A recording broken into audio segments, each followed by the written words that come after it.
নাস, রাসূলুল্লাহ সাল্লাল্লাহু আলাইহি ওয়াসাল্লাম ছিলেন মানুষের মধ্যে সবচেয়ে বড় দানশীল।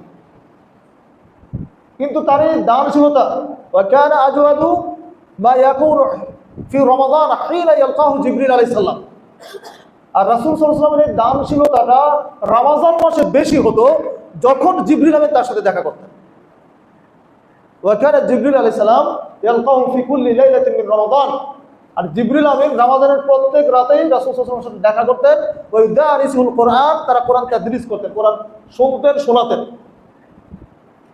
জিবরিল আমিন রাসূল সাল্লাল্লাহু আলাইহি ওয়াসাল্লামের কাছে প্রতি রাত্রে এসে কোরআন আর তাদরিস করতেন। আর যখন জিবরিল আমিন তার সাথে দেখা করতেন রমাদান মাসে, তখন তার দানশীলতা বেশি হতো। কি পরিমাণ? মিনার রিহিল মুরসালা, অর্থাৎ প্রবাহিত বায়ুর গতির মতো তিনি দান করতেন। সুবহানাল্লাহ। তো রাসূল সাল্লাল্লাহু আলাইহি ওয়াসাল্লামের বিগত জীবনের, আগামী জীবনের সমস্ত গুনাহ আল্লাহ ক্ষমা করে দিয়েছেন, আমরা জানি। তো রাসূল সাল্লাল্লাহু আলাইহি ওয়াসাল্লাম যদি এরকম দান করতে পারেন, আমরা কতটুকু দানশীল হয়েছি,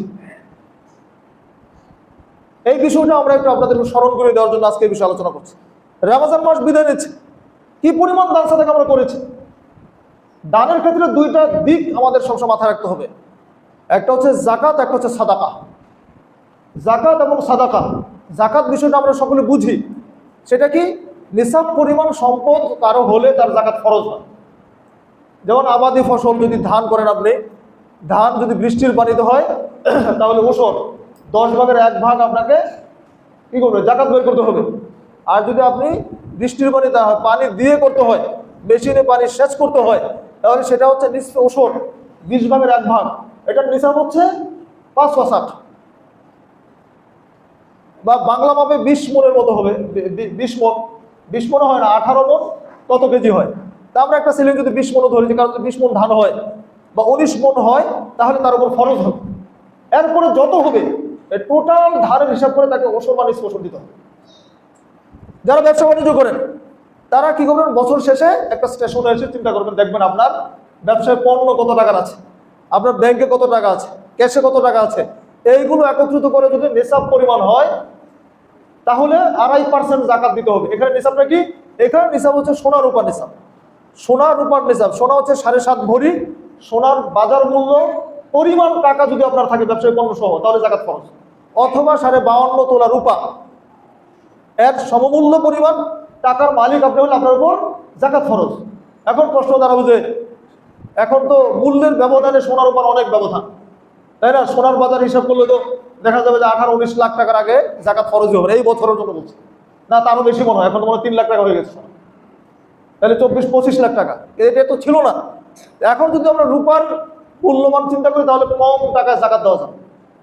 তাহলে এখানে আমার বিবেকের কাছে এখানে প্রশ্ন দাঁড়াবে, দিতে হবে যে ঠিক আছে, সোনা দিয়ে ধরলেও আপনি ধরতে পারবেন, কিন্তু রূপা দিয়ে ধরলেও ধরা যাবে। দুটো অপশন আছে। যেহেতু মূল্যের ব্যবধানের কারণে, সময়ের ব্যবধানে অনেক পার্থক্য হয়ে গেছে। রাসূলের জামানায় 7.5 ভরি আর 52 ভরি এক ছিল, ওইখানে রেশিওটা করা হয়েছে। কিন্তু আন্তর্জাতিক বিশ্বে বাজারে গিয়ে এখন সোনার দাম অনেক বেশি হয়েছে, যার ফলে ব্যবধান। এখন আপনি যাকাত দিবেন, আপনার মানসিকতা যাকাত দেওয়া, তখন আপনার তাকওয়া, একটা হচ্ছে ফতোয়ার দৃষ্টিকোণ কোন, আরেকটা হচ্ছে তাকওয়ার দৃষ্টিকোণ। তো তাকওয়ার দৃষ্টিকোণ থেকে আপনি 52.5 তোলা বা 52 ভরি রূপার হিসাব করে যাকাত দেন, তাহলে আপনি যাকাত দেওয়া থেকে মাহরুম হলেন না। আর যদি মনে করেন একটা সুযোগ, এবার তো দাম বেড়ে গেছে, এবার যাকাত দিব না, দেখেন যে মানুষটা গত বছর আপনার কাছে যাকাত পেয়েছে সেই বছর বঞ্চিত হবে। কারণ সোনার দাম বেড়ে যাওয়ার কারণে আপনার নিসাব হয় নাই, কিন্তু আপনি কিন্তু গত বছর টাকা যাকাত দিয়েছেন। কেন? ওই বছর আপনার সোনার দামের কম ছিল বলে নিসাব পরিমাণ হয়েছে। এটা তো ফরজিয়াতের বিষয়। এছাড়া গরু বাছুরের জাকাত আছে, ছাগলের জাকাত আছে, উটের আছে। হ্যাঁ, সেগুলোতে আমাদের দেশের জাকাত খুব কমই হয়, ওদিকে আমরা আলোচনা করছি না। ফরজটা হচ্ছে নিসাব পরিমাণ, এটা হচ্ছে আল্লাহর নির্ধারিত বিধান। এটা আপনি দিতে হবে, না দিলে কি হবে আমরা জানি, মাসালা জানা আছে।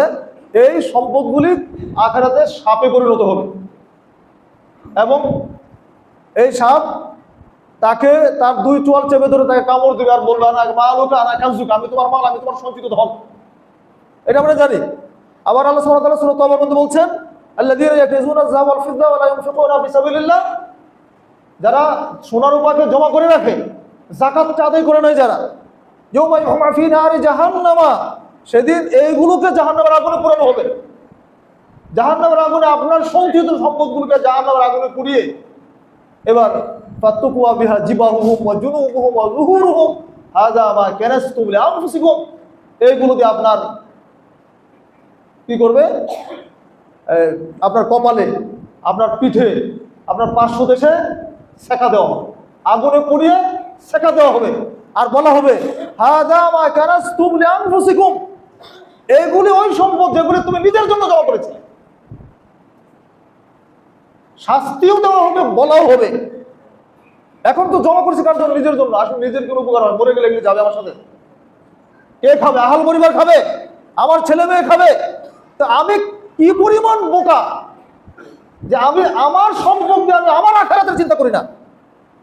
আমি আমার সম্পদ দিয়ে আমি আমার আখিরাতের জায়গা ঠিক করছি না, আমার ছেলে মেয়ের জন্য রেখে যাচ্ছি, জাকাত দিচ্ছি না। আপনার মতো মূর্খ তো কেউ হতে পারে না যে নিজের বুঝটা বুঝে না। নিজের বুঝ বুঝলে তো এটাই করতে হবে যে বাবা আমি সঠিক পথে চলবো, আমার আখিরাত আগে ঠিক, এরপরে যেটুকু থাকবে ওইটুকু তোমাদের জন্য থাকবে। কিন্তু আমরা কি করি? জাকাত দেয় না। কেন? জাকাত দিলে কমে যাবে। এতগুলো টাকা জাকাত দিয়ে দিব, ছেলে মেয়ে খাবে কি? বন্ধুরা আমার, নির্বুদ্ধিতার বিষয় এগুলো। কি দিয়ে বুঝাবো আপনাদেরকে? জাকাত দেওয়াটা হচ্ছে নিজের সম্পদ। রাসূলুল্লাহ সাল্লাল্লাহু আলাইহি ওয়াসাল্লাম বলেছেন, ইয়াকুলু ইবনু আদম মালি মালি ওয়া হাল লাকা ইয়া ইবনু আদম মিন মালিকা ইল্লা মা আকালতা ফাবনাইতা আও লাবিসতা ফাবলাইতা আও তাসাদদাকতা ফামদাইতা। আদম সন্তান বলে আমার মাল আমার মাল, আদম সন্তান বলে আমার সম্পদ আমার সম্পদ। সে কি চিন্তা করে দেখেছে তার সম্পদ কতটুকু?